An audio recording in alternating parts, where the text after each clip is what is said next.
One of the first early major battles was the Battle of Dunkirk. By May 1940, Hitler and the Nazis had occupied Norway, Denmark, the Netherlands, and Belgium. In late May 1940, the Nazis had trapped French, Belgian, and British troops in the coastal town of Dunkirk, France. From May 27th to the 31st, the French army held off 7 German divisions, which gave the British time to plan for evacuation. Before the Germans could attack, a thick fog rolled in. This prevented the German Air Force from attacking as they could not spot their targets. The trapped troops called out for any and all boats to help them escape from Dunkirk. About 900 ships of all different sorts were sent and joined with British destroyers. These ships picked up the desperate BEF soldiers and sailed across the English Channel back to Britain. As a result, 340,000 soldiers in total were rescued from certain death and capture. In addition, with the success of Hitler's invasions of Western Europe, he decided to resign his agreement with Russia and invade the East. On June 22, 1941, 3 million German soldiers invaded Russia. Allies warned Stalin of a German invasion. However, he was preoccupied with his own plan of conquest and Soviet expansion. By autumn, the Germans were 25 miles away from Moscow due to the Germans' lightning warfare. However, the vastness of the USSR gave the Soviets an advantage, as industrial production continued functioning, providing them with supplies.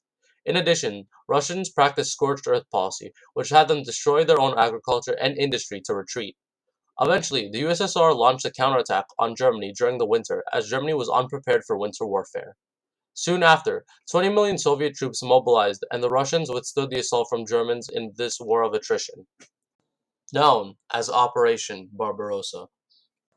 Lastly, the Russians were losing hope and urged the British and the Allies to open up a second front. The D-Day raid took place on August 19th, 1942.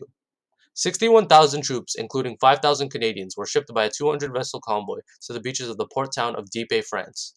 Troops were to storm the beaches and take out key strategic positions supported by tanks and artillery fire. The aerial support was not provided, which put most of the burden on the troops. The tanks either sank or lost their treads on the beach. 4 hours after arriving at Dieppe, at 9 a.m., the goal was now evacuation. At 11 a.m., the first boats arrived to help evacuate.